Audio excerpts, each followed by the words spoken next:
दोस्तों, कुछ लोग कहते हैं कि नसीब में होगा तो मिलेगा। कुछ लोगों का मानना है कि नसीब खुद बनाना पड़ता है। नसीब में ना मानने वालों की संख्या बहुत बड़ी है, लेकिन शायद उससे भी ज़्यादा संख्या नसीब को मानने वालों की है। खासकर हमारे देश भारत में तो काफ़ी ज़्यादा है। आज नसीब के बारे में इतनी बातें इसलिए क्योंकि आज की कहानी जिसका शीर्षक है नसीब का खेल, उसी विषय पर आधारित है। कई सालों पहले तीन दोस्त हुआ करते थे, दीपक, राजू और श्याम। ये तीनों के नाम थे। दीपक और राजू अच्छे खासे धनवान परिवार से ताल्लुक रखते थे। श्याम बेहद गरीब और साधारण परिवार का था। पैसों के मामले में इतनी असमानताएं होने के बावजूद तीनों की दोस्ती ऐसी थी कि वह एक दूसरे के लिए कुछ भी करने के लिए तैयार हो जाते थे। दोनों धनवान दोस्तों ने अपने गरीब दोस्त की परिस्थिति बदलने के लिए उसकी कई बार मदद की थी, लेकिन उसकी परिस्थिति में कोई भी बदलाव नहीं होता था।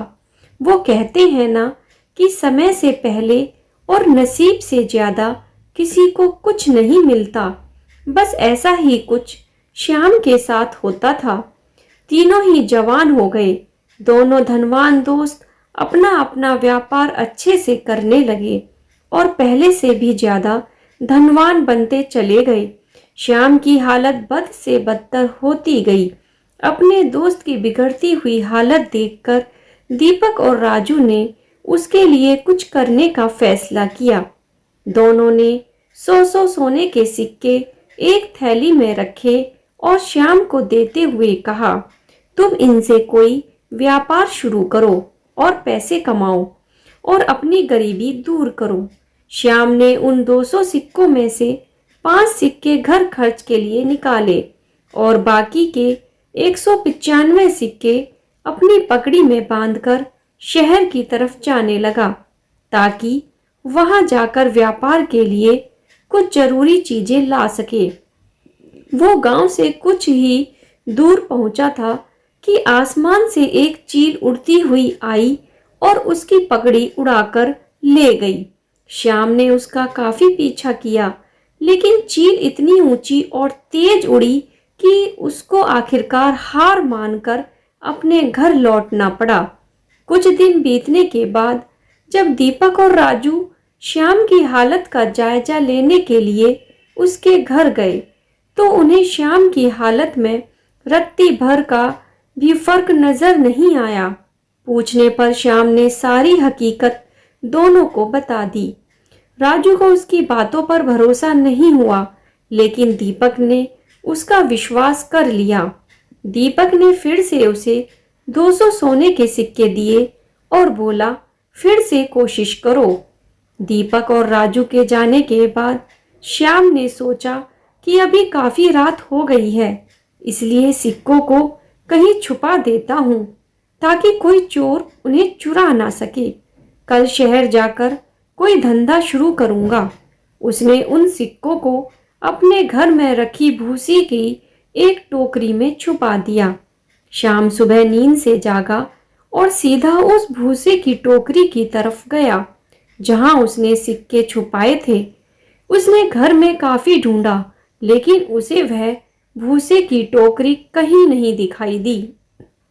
उसने अपनी माँ से पूछा तो माँ ने बताया कि उसे सब्जी खरीदनी थी और घर में पैसे नहीं थे, इसलिए उसने उस भूसे की टोकरी के बदले सब्जी खरीद ली। श्याम आखिर करता भी क्या, वह अपनी किस्मत को कोसता रह गया। फिर से कुछ दिनों बाद दीपक और राजू श्याम को मिलने आए। तब भी उन्हें उसकी परिस्थिति बदली हुई नजर नहीं आई, बल्कि इस बार तो उसकी हालत और ज्यादा खराब हो गई थी। उसके कपड़े फट चुके थे और घर में कपड़े सीने के लिए सुई तक नहीं थी।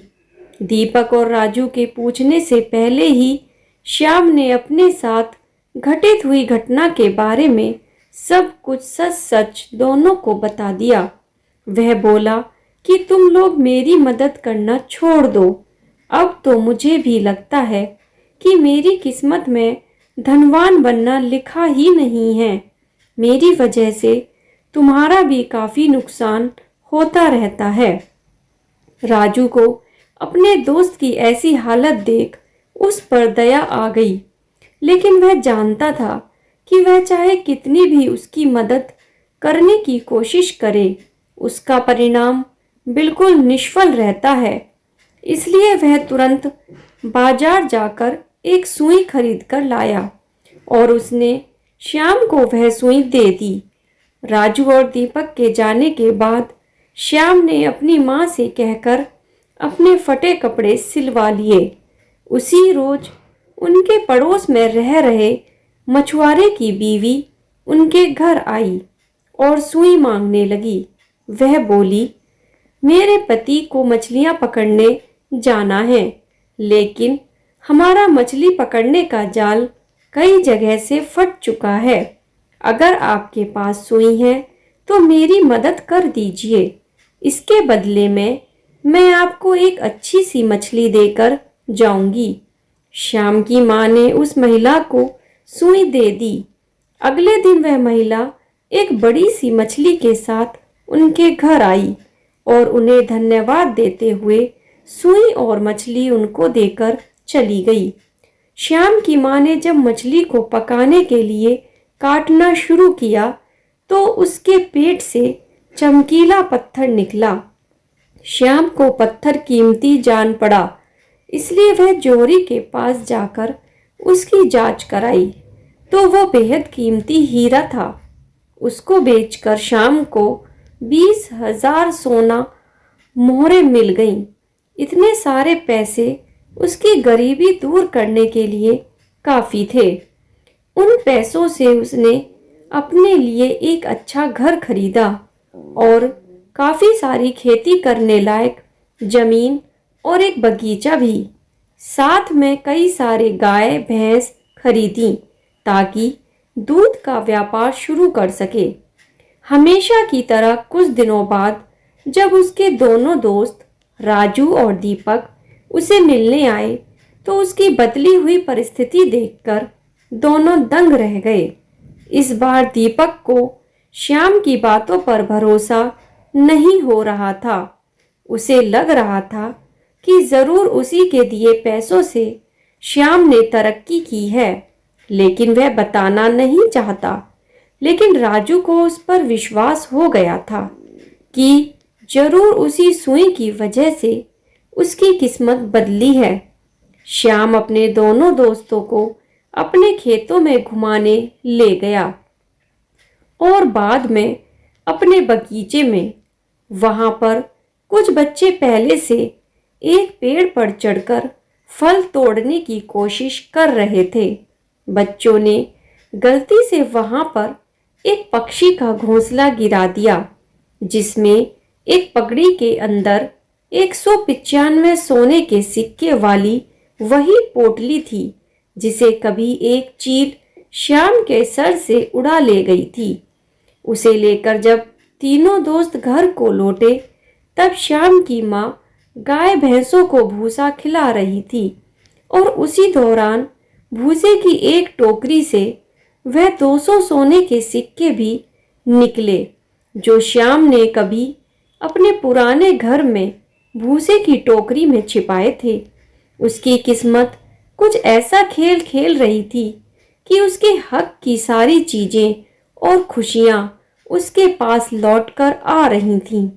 नसीब चमकने की वजह से श्याम तो खुश था ही, लेकिन उससे भी ज्यादा खुश थे उसके दोनों अच्छे और सच्चे मित्र। इसलिए दोस्तों, कहा भी गया है कि नसीब में जो लिखा होता है होता वही है। दोस्तों, आशा करती हूँ कि आपको यह कहानी पसंद आई होगी। तो प्लीज़ कहानी को लाइक और अगर आप चैनल पर नए हैं तो चैनल को सब्सक्राइब ज़रूर करें। धन्यवाद।